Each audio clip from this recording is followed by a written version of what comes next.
ಪಾಂಡವರ ಅಜ್ಞಾತವಾಸ ಮುಗಿಯುವ ಸಂದರ್ಭದಲ್ಲಿ ಅವರು ಮತ್ಸ್ಯ ದೇಶದಲ್ಲಿ ಉಳಿಯುತ್ತಾರೆ.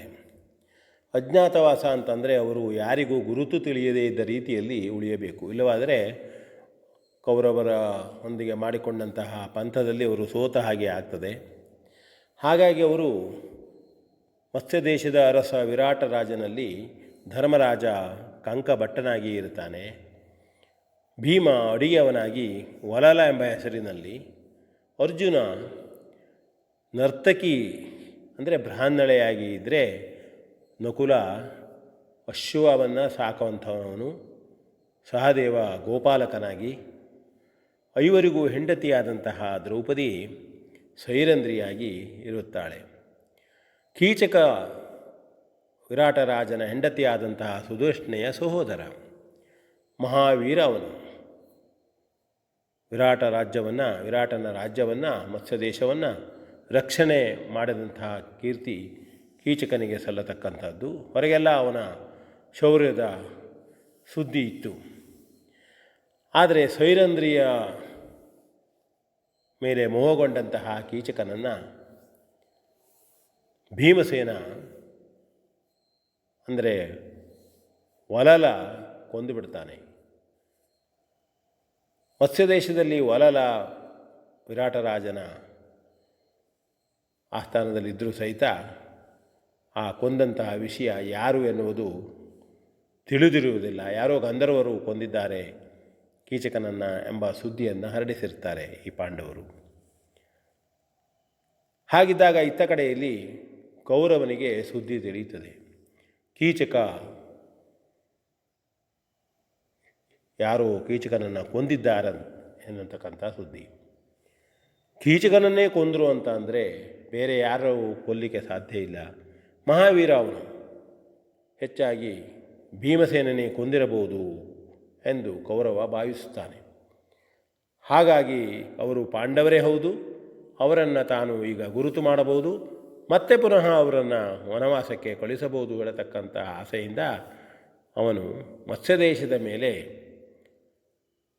ಯುದ್ಧವನ್ನು ಘೋಷಿಸುತ್ತಾನೆ. ಹಿರಿಯರೆಲ್ಲ ಹೇಳ್ತಾರೆ ಬೇಡ ಎಂಬುದು. ಕೌರವ ತೀರ್ಮಾನ ಮಾಡಿದ ಮೇಲೆ ಯಾರು ಹೇಳಿದರೂ ಕೇಳುವುದಿಲ್ಲ. ಮತ್ಸ್ಯ ದೇಶದ ಮೇಲೆ ದಂಡೆತ್ತಿ ಬರ್ತಾರೆ. ಭೀಷ್ಮಾದಿಗಳು, ದ್ರೋಣ, ಕೃಪಾಚಾರ್ಯ, ಶಕುನಿ ಎಲ್ಲರೂ ಇರ್ತಾರೆ.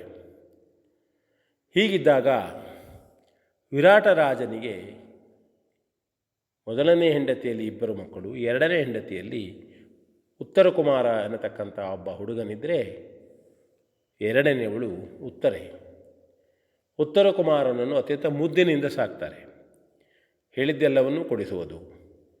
ಆದರೆ ಅವನಿಗೆ ಅನೇಕ ಶಸ್ತ್ರವಿದ್ಯೆಗಳನ್ನು, ಅಸ್ತ್ರವಿದ್ಯೆಗಳನ್ನು ಎಲ್ಲರನ್ನೂ ಸರಿಯಾಗಿ ಕಲಿಸಿರ್ತಾರೆ. ಹೀಗಿದ್ದಾಗ ಅಲ್ಲಿಗೆ ಕೌರವನು ದಂಡೆತ್ತಿ ಬಂದಂತಹ ಸುದ್ದಿ ಉತ್ತರ ಕುಮಾರನಲ್ಲಿ ಬಂದು ಚಾರಕರು ಹೇಳ್ತಾರೆ. ಆಗ ಉತ್ತರ ಕುಮಾರ ತಾನು ಮಹಾವೀರ, ಈ ಕೌರವರೆಲ್ಲ ತನಗೇನೂ ಅಲ್ಲ, ಎಲ್ಲರನ್ನೂ ತಾನು ಕೊಲ್ಲಬಲ್ಲೆ, ಎಲ್ಲರನ್ನೂ ಯುದ್ಧದಲ್ಲಿ ಗೆಲ್ಲಿಸಬಲ್ಲೆ, ತಾನು ಹಾಗೆ ಶೂರ ಹೀಗೆ ಶೂರ ಎಂಬುದಾಗಿ ಜಂಬ ಕೊಚ್ಚಿಕೊಳ್ತಾನೆ.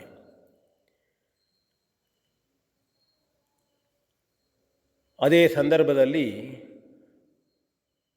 ಉತ್ತರ ಕುಮಾರನ ತಂಗಿಯಾದಂತಹ ಉತ್ತರೆಗೆ ಬ್ರಹ್ಮಣಳೆಯಾದಂತಹ ಅರ್ಜುನ ನೃತ್ಯವನ್ನು ಕಲಿಸ್ತಾ ಇರ್ತಾನೆ.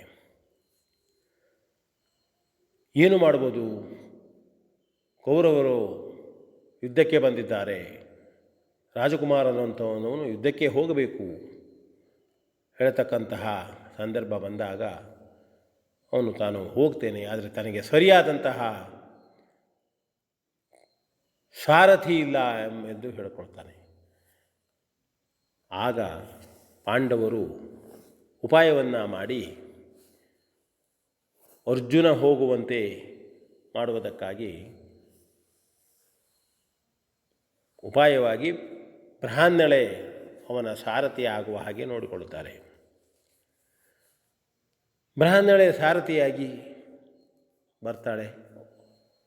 ಉತ್ತರ ಕುಮಾರ ಕೇಳ್ತಾನೆ, ಏನು ನೀನು ನೃತ್ಯ ಕಲಿಸಿದಂಥವಳು ನನ್ನಂಥ ಶೂರನಿಗೆ ಸಾರಥಿಯಾಗಿ ಬರುವುದೇ? ಇರಲಿ, ಏನಾದರೂ ನಾನು ಸಾರಥಿ ಇಲ್ಲದೇನೂ ನಾನು ರಥಿಕನಾಗಿ ಹೋಗಿ ಯುದ್ಧವನ್ನೂ ಮಾಡಬಲ್ಲೆ, ರಥವನ್ನು ನಡೆಸಬಲ್ಲೆ ಎಂಬಂತಹ ಶೌರ್ಯದ ನುಡಿತಿ ಜಮ್ಮವನ್ನು ಕೊಚ್ಚಿಕೊಳ್ತಾನೆ. ಆಗ ಅರ್ಜುನ, ನೋಡೋಣ, ಯುದ್ಧವನ್ನು ಮಾಡು ಬಾ ಅಂಥೇಳಿ ಅವನ ರಥದ ಸಾರಥಿಯಾಗಿ ಅವನನ್ನು ಕರೆದುಕೊಂಡು ಹೋಗ್ತಾನೆ. ಕೌರವರ ದೊಡ್ಡದಾದಂತಹ ಸೇನೆ ನಿಂತಿರ್ತದೆ. ಭೀಷ್ಮ ದ್ರೋಣಾದಿ ಅತಿರಥರು, ಹಿರಿಯರು, ಮಹಾನ್ ಶಕ್ತಿವಂತರು, ಶೌರ್ಯಾನ್ವಿತರು ಇದ್ದಂತಹ ಆ ದಂಡನ್ನು ನೋಡಿದಾಗ ಉತ್ತರನು ಹೆದರಿಬಿಡ್ತಾನೆ. ಅಯ್ಯೋ, ಇವರೊಂದಿಗೆ ತಾನು ಯುದ್ಧ ಮಾಡುವುದೇ? ಕೈ ನಡುಗ್ತದೆ, ಕಾಲು ನಡುಗ್ತದೆ, ಬತ್ತಳಿಗೆ ಕೈಯಿಂದ ಬೀಳುತ್ತದೆ. ಆಗ ಬೃಹನ್ನಳೆ ಹೇಳ್ತಾಳೆ, ಏನೋ ಆಗಲೇ ಹೇಳಿದೆಯಲ್ಲ ಕೌರವ ತನಗೇನಲ್ಲ ಎಂಬುದಾಗಿ, ಹಾಗೆ ಅವನನ್ನು ಕೊಲ್ತೇನೆ, ಹೀಗೆ ಕೊಲ್ತೇನೆ ಎಂಬುದಾಗಿ ಹೇಳಿದ್ದೀಯೇ, ಉತ್ತರಿಗೆ ಮಾತು ಕೊಟ್ಟು ಬಂದಿದ್ದೀಯೇ, ಕೌರವರೆಲ್ಲರನ್ನೂ ಸದೆಬಡಿದು ಅವರ ಉತ್ತಮವಾದಂತಹ ಬಟ್ಟೆಗಳನ್ನು ತಂದುಕೊಡ್ತೆ ಅಂತ ಹೇಳಿದ್ದೀಯಲ್ವ ನೀನು? ಇಲ್ಲಪ್ಪ, ಇಲ್ಲ, ಬೇಡ ಬೇಡ ನಡುತ್ತಾ ಇದ್ದಾನೆ ಉತ್ತರ ಕುಮಾರ. ತಾನು ಹೋಗ್ತೇನೆ ಮನೆಗೆ, ಬೇಡ ತನಗೆ ಯುದ್ಧ. ಆಗ ಅರ್ಜುನ ಅವನಿಗೆ ಧೈರ್ಯವನ್ನು ಕೊಡ್ತಾನೆ. ಓ, ನಿಲ್ಲು, ನೀನು ರಥವನ್ನು ಹೂಡು. ನಾನು ಬೃಹನ್ನಳೆ ಅಲ್ಲ, ನಾನು ಪಾಂಡವ ಪುತ್ರನಾದಂತಹ ಅರ್ಜುನ, ಪಾಂಡವರಲ್ಲಿ ಒಬ್ಬನು ನಾನು, ನೋಡಿಕೊಳ್ತೇನೆ ಎಂಬುದಾಗಿ ಆಗ ಅರ್ಜುನ ಪ್ರಕಟ ಆಗ್ತಾನೆ. ಯುದ್ಧವನ್ನು ಮಾಡ್ತಾರೆ. ಅದೇ ಸಂದರ್ಭದಲ್ಲಿ ಕೌರವೇಶ್ವರ ಭೀಷ್ಮಾದಿಗಳಿಗೆ, ದ್ರೋಣಾದಿಗಳಿಗೆ ಹೇಳ್ತಾನೆ, ನೋಡಿ ಅರ್ಜುನ, ಪಾಂಡವರು ಸಿಕ್ಕಿಬಿಟ್ರು, ಅಜ್ಞಾತವಾಸ ಮುಗಿಯುವುದರ ಒಳಗಾಗಿ ಇವರ ಗುರುತು ಸಿಕ್ಕಿದ್ದರಿಂದ ಮತ್ತೆ ಪುನಃ ಇವರು 12 ವರ್ಷ ವನವಾಸ, 1 ವರ್ಷ ಅಜ್ಞಾತವಾಸಕ್ಕೆ ಹೋಗಬೇಕು ಎಂಬುದಾಗಿ ಹೇಳ್ತಾನೆ. ಆಗ ಭೀಷ್ಮಾದಿಗಳು, ಇಲ್ಲ, ಪಾಂಡವರು ಸರಿಯಾದಂತಹ ಲೆಕ್ಕವನ್ನು ಹಾಕಿಯೇ ಯುದ್ಧದಲ್ಲಿ ಬಂದು ಅರ್ಜುನ ಕಾಣಿಸಿಕೊಂಡಿದ್ದಾನೆ, ಇಂದಿಗೆ ಅವರ ಅವಧಿ ಮುಗಿದಿದೆ, ನೀನು ಹೇಳಿದ ಹಾಗೆ ಪುನಃ ಅವರು ಅರಣ್ಯಕ್ಕೆ ಹೋಗಬೇಕಾಗಿಲ್ಲ ಎಂಬುದಾಗಿ ಭೀಷ್ಮಾಚಾರ್ಯರು ಹೇಳ್ತಾರೆ. ಇದು ಉತ್ತರನ ಪೌರುಷನ ಕತೆ. ನಾವು ಜಂಬ ಕೊಚ್ಚಿಕೊಳ್ತೇವೆ, ಆದರೆ ಅದು ಸರಿಯಾದಂಥದ್ದಲ್ಲ. ತನ್ನಲ್ಲಿ ಯಾವ ಶಕ್ತಿ ಇದೆ, ತಾವು ಎಷ್ಟರಿಗೆ ಏನು ಮಾಡಬಹುದು ಅದನ್ನು ನಾವು ಒಪ್ಪಿಕೊಳ್ಳಬೇಕು.